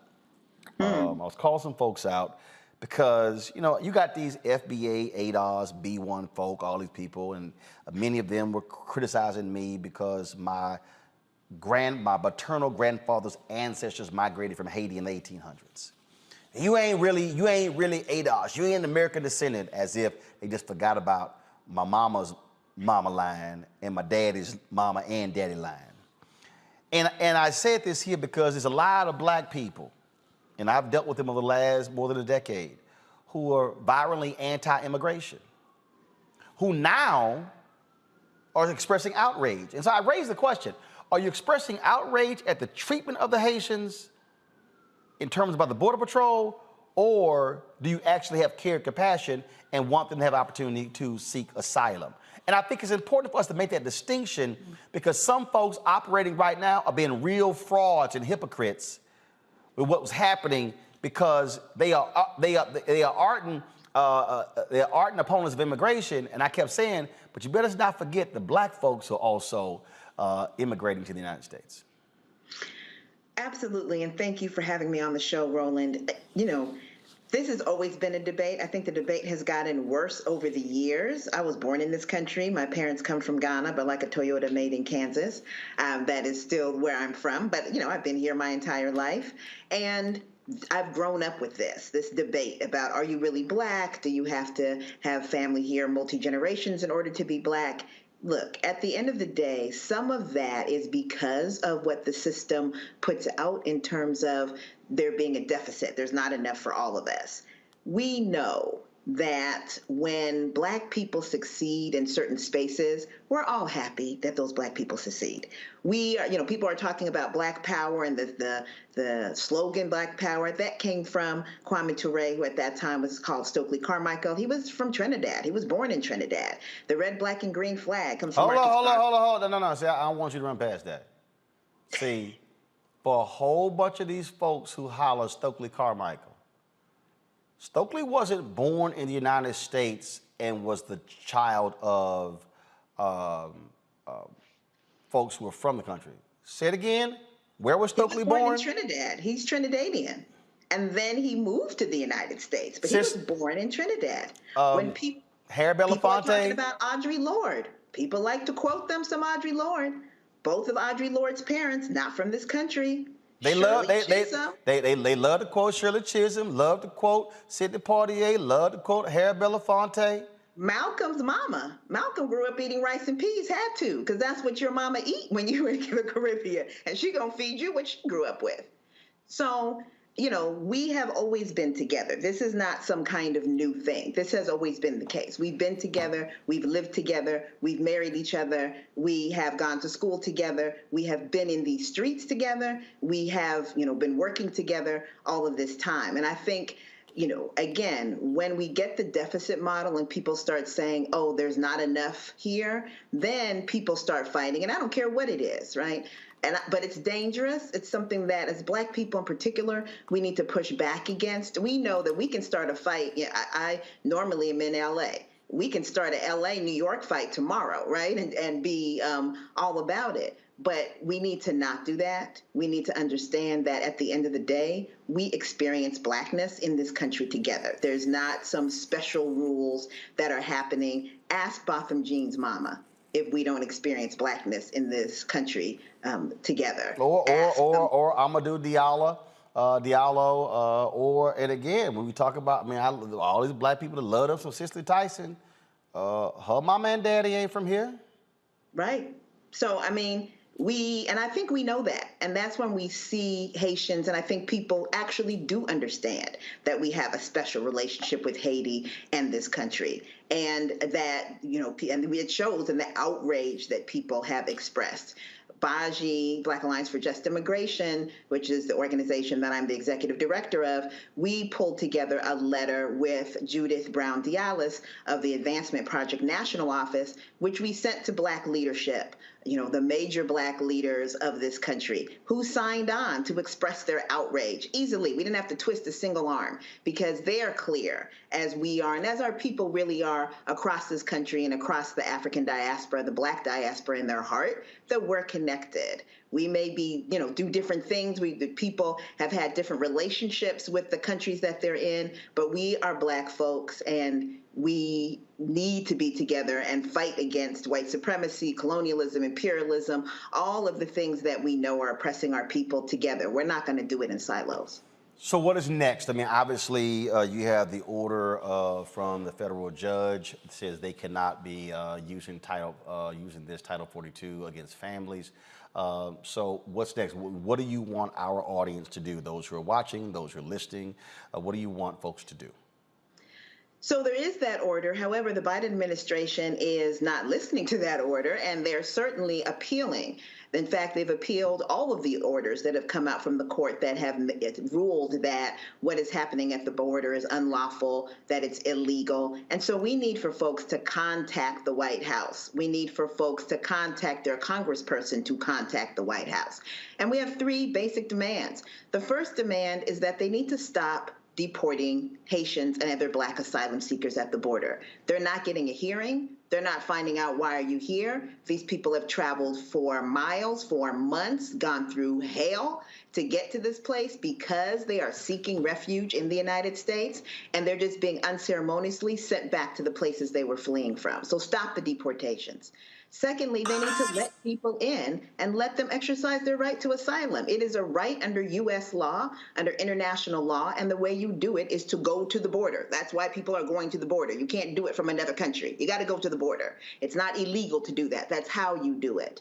And they need to give people humanitarian parole. That means they need to let people come into the country for humanitarian purposes and be able to apply from inside the country. I got to compare what happened with Afghanistan and how people around this country were so ready to let as many millions of people from Afghanistan come into this country as possible because they saw their suffering and they knew that they needed help. What do Haitians and Black people have to do for people to show us that kind of compassion? And so we're asking folks to demand that the White House give humanitarian parole to Haitian and Black asylum seekers. And then thirdly, we need for there to be a complete reversal of Title 42 and all of the other policies that are holding people back, because that ruling is about families. But there are people coming that are single people, that are not families. There are pregnant mothers that are coming by themselves. And those folks can still be held back by Title 42 while the administration is appealing. So really important that we stop the deportation, that we let people in this country to file their asylum claims, and that we reverse what are really racist, anti-Black policies. This was so everyone knew it was racist under Trump. It was like a no-brainer. And now suddenly under the Biden administration, people are confused about whether this is racist or not. And if you were confused, look back at those photos of those cowboys called Customs and Border Patrol with those horse reins called whips when they hit you across the face and the back, rounding up people and scattering Black people from a place that they've come to for refuge. Look at that and tell me that this is not a racist anti-Black policy. There's 100,000 undocumented Irish in this country. You think they would face this? We know what the reason is, that this is considered acceptable. And it's because that these are Black people. That's why it's considered acceptable. But we're saying it's not acceptable and that folks should push back. If you go to our website, baji.org, BAJI.org, if you go follow us on Twitter at Baji Tweet, you can follow us on Instagram at InstaBaji. You'll be able to get a hold of our toolkit, which gives you information on what you can do next, how you can help, as well as following, what's going on. Because what we're hearing now is that they're letting certain groups like families in, but other groups they're not letting in. And then when they let you in, there's no place for you to be. So now people are sleeping on the ground, on the concrete, on the asphalt, at gas stations, Buses stop running at 5 o'clock. The government's not doing anything to help people get anywhere. So they're creating a humanitarian crisis on both sides of the border because they just don't give a damn. And we need to make them understand they got to care. All right. Nana Junthi, I certainly appreciate it. Thanks a lot. Thank you. Appreciate you. Thank you very much. All right, folks. Y'all know what time it is. No charcoal grills are allowed. I'm white. I got you, Carl. Yeah, illegally selling water without a permit On my property. Whoa! Hey! You don't live here. I'm uncomfortable. Well, let's go to Austin, Texas, where Cara Bell interrupted the Austin, Texas board meeting to request the book Out of Darkness, written by Ashley Hope Perez. She wants it removed from her daughter's middle school. The book chronicles a love affair between an African-American boy and a Mexican-American girl in 1937. School officials have removed the book from all libraries in the district. But y'all just watch this. Cara Bell and then Marge Stone. All right, well, I'm just thankful that y'all don't have the ability to make a mask mandate. And tonight I was going to talk about the need for a second high school, but I was sidetracked by, for the boys, pussy or the idea of pussy or the idea of pussy. A Mexican is a Mexican is a Mexican. Take her out back, we boys figured, then hand on the titties. Put it in her coin box, put it in her cornhole, grab a hold of that braid, rub that calico. You can find that on page 39 of the book called Out of Darkness, which you can find at Hudson Bend Middle School and Bee Cave Middle School. All right, not gonna lie, I had to Google cornhole because I have the game in the back of my yard. But according to Wikipedia, cornhole is a sexualist slang vulgarism for anus. The term came into the use in the 1910s in the United States as verb form to cornhole, which came into usage in the 1930s, means to have anal sex. I do not want my children to learn about anal sex in middle school. I have never had anal sex. I don't want to have anal sex. I don't want my kids having anal sex. I want you to start focusing on education and not public health. Stone, you're on. You are supposed to be educating our children, not teach them about anal sex. Thank you, Ms. Bell.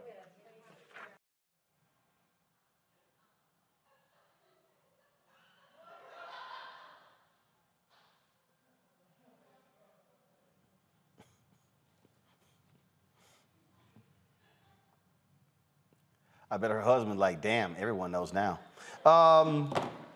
Anybody want that one? I mean, the state of Texas has been in the news for all the wrong reasons. I mean, dang, it's impossible to cover everything Texas has. It's, it's starting to rival Florida. And no, Florida's still crazy. It's a little hard to rival Florida. Go ahead, Therese. Yeah, I mean, Texas really does take the cake. I think there's some very interesting. I mean, she has an interesting point, but again, it's always about the forum that you want to present it in. And I still think health education is an important educational curriculum. I think if we've had more health conversations with students earlier, we'll probably see a decrease in some of the decisions that are being made today that are affecting our economy. Go ahead, Mustafa. Deep in the heart of Texas, I mean, I don't know what else you say. You got a whole lot of special folks who they just want to perform, and they want out of their performance. They want to just, instead of finding solutions and having the right conversations, as was said, with the right folks, to be able to get resolution to whatever it is that you might find to be causing harm, they want to perform, and they want to be seen, and that shows that you don't really care about making change happen. You want to try and just create these chaotic situations. So, the craziness that is, Texas, Florida, but it's in all kinds of locations across our country. And we got to stop this mess. We got serious issues that we need to be focused upon, and we use up all this energy on this type of stuff instead of focusing on the real problems that exist inside of our country and the sets of opportunities. Half the time we can't get to those because we got these folks who just want to perform. Well, we have another. No charcoal grills are allowed. I'm white. I got you, Carl. Illegally selling water without a permit On my property. Whoa! Hey! You don't live here. I'm uncomfortable. So, an Oregon school worker gets suspended for up to a week for coming to work in blackface. A Newburgh School District staff member painted her face with iodine. Why? To represent Rosa Parks, to protest the school district's vaccine mandate. I wish we had her picture. The employee was sent home and placed on administrative leave. The Newburgh School District released the following statement. Friday, one of our employees reported to work in blackface. The employee was removed from the location and HR has placed the employee on administrative leave. The administration of Newburgh Public School condemns all expressions of racism. It's important to remember how blackface has been used to misrepresent black communities and do harm. We acknowledge the violence this represents and the trauma it evokes, regardless of intention.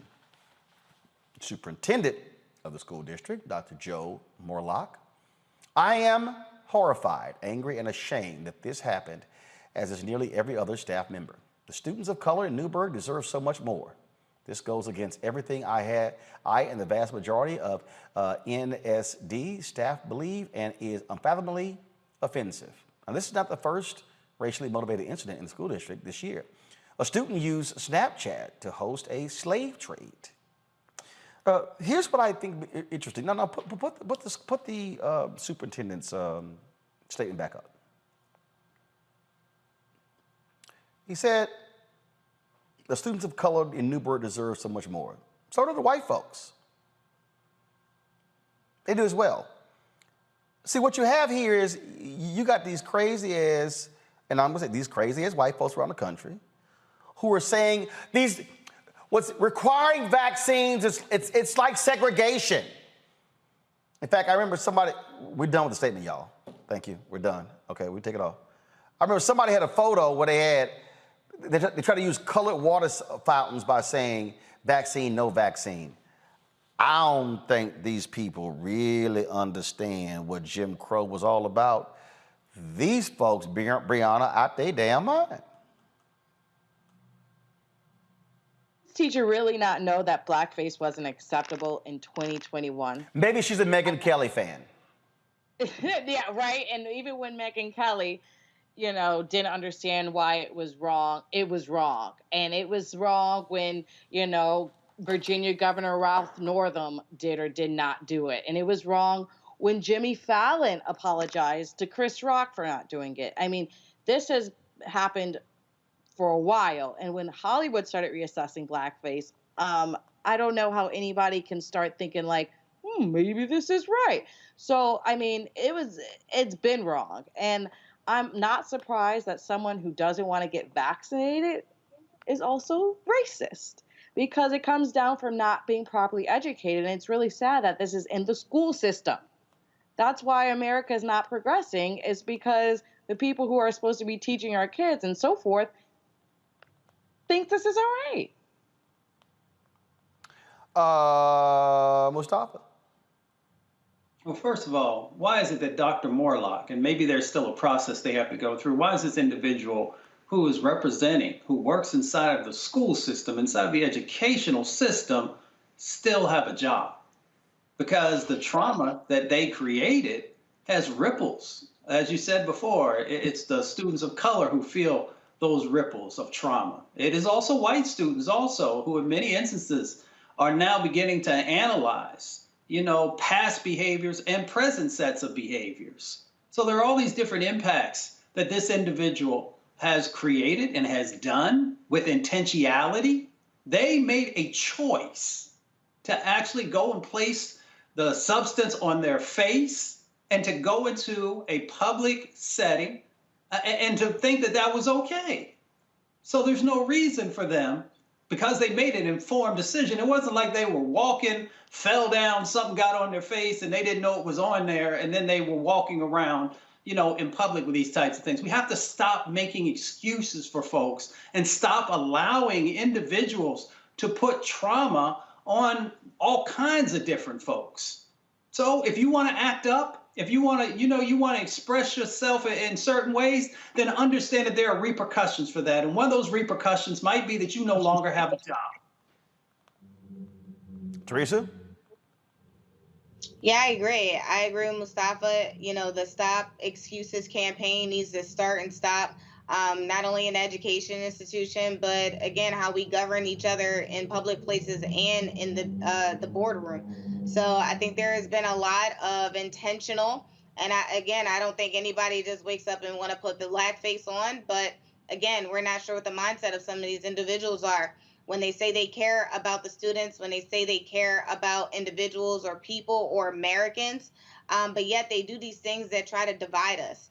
And so it's really not only interesting, but it's also horrific as we talk about what the educational system looks like in American history, because again, these are people that are in leadership. And so it really is up to us and start to, understand that Black mediums do matter. Black literature does matter, and your history does matter, so we can also just find the guiding light in all this mess. Absolutely. All right, folks, some sad news. She helped make Lady Marmalade a hit, was part of the 1970s group LaBelle.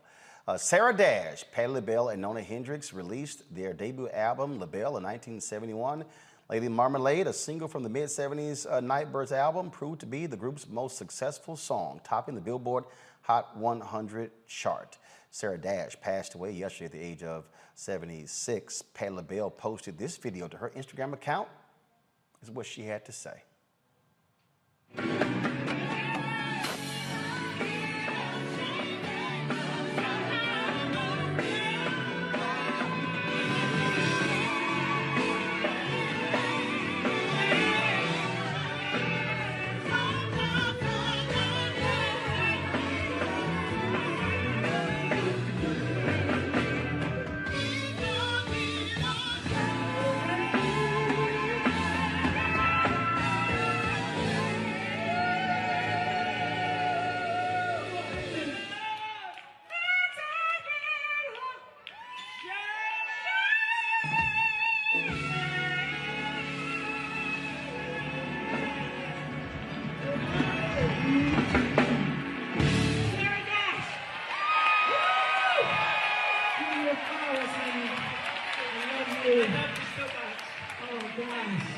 Patti LaBelle wrote, "We were just on stage together on Saturday, and it was such a powerful and special moment. Sarah Dash was an awesomely talented, beautiful, and loving soul who blessed my life and the lives of so many others in more ways than I can say."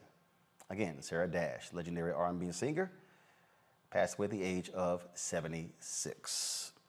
Man, wow, just on stage on Saturday. And so certainly prayers go out to her and her family.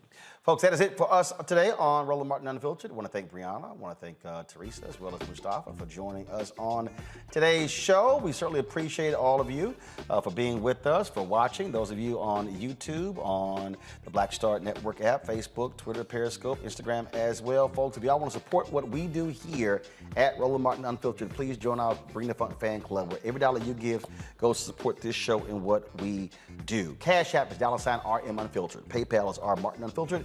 Venmo is RM Unfiltered. Zelle is Roland@RolandSMartin.com. Roland@RolandMartinUnfiltered.com.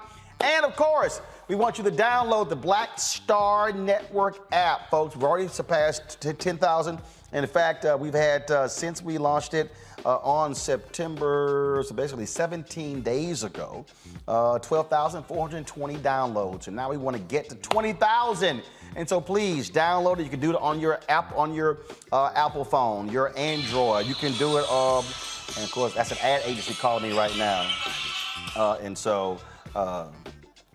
I will call you as soon as I get off the show in 60 seconds. Bye. See, y'all know I'm ignorant. I'll do that. iPhone, Android TV, Roku, Amazon TV, Amazon Fire Stick, Samsung TV, Xbox as well. Folks, we're everywhere. And so we've got some amazing things we're going to be rolling out. We're taking our time. We're building it. We're going to have some shows we're going to be announcing. We just got to put all the pieces in place. We're almost done with our studio here as well. And so I can't wait to unveil it. And I am hoping I will be able to unveil it on Monday. And so Tuesday at the latest. So that's what we're working on right now. And so we appreciate all that you do. Thank you for support. Thank you for watching the show. Y'all know we are sitting here building something phenomenal. And if you got folks out here who love running their mouths, and let me tell y'all something, you're going to have haters out here, and they going to say whatever. Like I got all these old ignorant people on social media saying, when you going to talk about what's happening with Haiti?